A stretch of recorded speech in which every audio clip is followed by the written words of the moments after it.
दोस्तों, अभी रात का 11:30 हो रहा है और मैं एक कहानी पढ़ी। ये कहानी मुझे इतनी अच्छी लगी कि मैं आप सभी से इसी वक्त साझा करना चाह रही हूँ। ये कहानी वाकई में बहुत प्रेरणादायक है।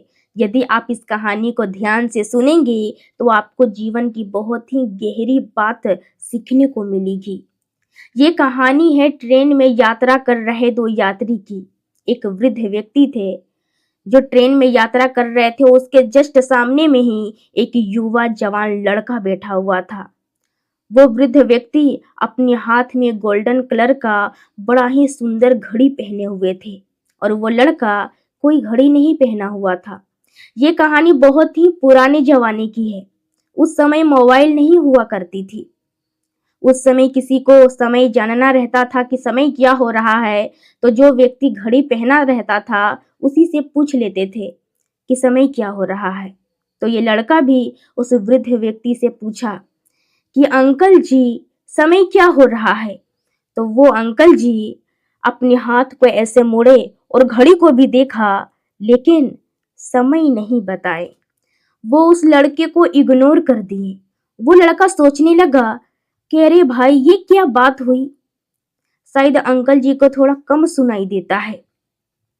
वो लड़का फिर से दूसरी बार कहा, अपनी आवाज ऊंचा करते हुए, कि अंकल जी, टाइम टाइम क्या हो रहा है। तो अंकल जी फिर से उस लड़के को इग्नोर कर दिए। वो लड़का मन ही मन सोच रहा था कि शायद अंकल जी को सुनाई नहीं देता। लेकिन कुछ ही समय बाद ट्रेन में एक सामान बेचने वाला व्यक्ति आया। वृद्ध व्यक्ति उससे एक पानी का बोतल खरीदा और उससे कुछ बातचीत भी किया और पैसे वैसे दिया। अब उस लड़के को समझ में आ गया कि अंकल जी को सब सुनाई देता है, वो बस मुझे इग्नोर कर रहे हैं। अब ये लड़का तीसरी बार फिर से कहा कि अंकल जी, आपको सुनाई सब देता है, आप मुझे इग्नोर क्यों कर रहे हैं। आप तो घड़ी भी पहने हुए हैं। मैं तो बस आपसे टाइम ही पूछ रहा हूँ, बता दीजिए ना कि टाइम क्या हो रहा है। तो अब उस बुजुर्ग व्यक्ति से उस अंकल जी से रहा नहीं गया। वो कहें कि पता है बेटा, मैं तुम्हें टाइम क्यों नहीं बता रहा हूँ, क्योंकि मैं तुम्हें टाइम बताऊंगा तो टाइम में ही टाइम उलझता चला जाएगा। मैं तुम्हें टाइम बताऊंगा और तुम मुझसे कहोगे कि अंकल जी, आप क्या काम करते हैं, आप कहाँ रहते हैं, तो मैं तुम्हें बताऊंगा कि मैं दिल्ली में रहता हूँ। फिर तुम कहोगे कि अंकल जी, मैं भी दिल्ली में रहता हूँ। फिर मैं तुमसे कहूंगा कि मैं फलाने एरिया में रहता हूँ। फिर तुम मुझसे कहोगे कि अंकल जी, मैं बगल में ही रहता हूँ। तुम मुझे इम्प्रेस करने की कोशिश करोगे, मुझे दोस्त बनाना चाहोगे। मैं तुम्हारा दोस्त बन जाऊंगा। और क्या होता है ना बेटा, कि जो ट्रेन में मिलते हैं वो घर पे भी आ जाते हैं। लेकिन समस्या ये है कि मेरे घर पे तुम्हारी उम्र की मेरी बिटिया है। तुम मेरे घर आओगे तो मेरी बिटिया को देखोगे, और मेरी बिटिया को देखोगे तो उसे भी तुम इम्प्रेस करना चाहोगे। और उसे इम्प्रेस करने के लिए तुम मेरे घर बार बार आओगे। और यदि मेरी बिटिया इम्प्रेस हो गई ना, तो तुमसे शादी करने को कहेगी। लेकिन मैं आगे ही बता दे रहा हूँ, मैं अपनी बिटिया को तुमसे शादी नहीं करूंगा। मैं ऐसे लड़के से कैसे अपनी बिटिया को शादी कर सकता हूँ जिसके पास पैसे नहीं है घड़ी खरीदने के लिए, घड़ी पहनने के लिए। तब वो लड़का कहा, अरे अंकल जी, आप कहाँ की बातों को कहाँ लेकर जा रहे हैं।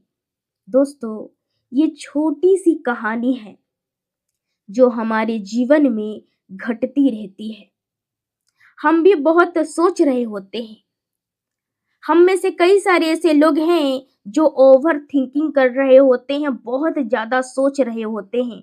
वो इतना सोचते हैं कि अपने आंखों के सामने वो सब कुछ देख लेते हैं जो जीवन में हुआ ही नहीं है। पूरा दिमाग में फैल जाता है। और जब कोई वो बातें सोचता है जो जीवन में हुआ ही नहीं है, तो हमेशा बुरा ही सोचता है, नेगेटिव ही सोचता है। इसलिए इतना ज्यादा ना सोचे। मुझे आप सभी से हाथ जोड़कर निवेदन है कि ओवर थिंकिंग ना करें, ज़्यादा ना सोचें, क्योंकि ओवर थिंकिंग वो बीमारी है जिससे इंसान अंदर ही अंदर खोखला होते जाता है। उसे ओवर थिंकिंग अंदर ही अंदर खा जाती है, अंदर ही अंदर कमज़ोर हो जाता है। इसलिए ज़्यादा ना सोचें, ज़्यादा तनाव में ना रहे, चिंता ना करें।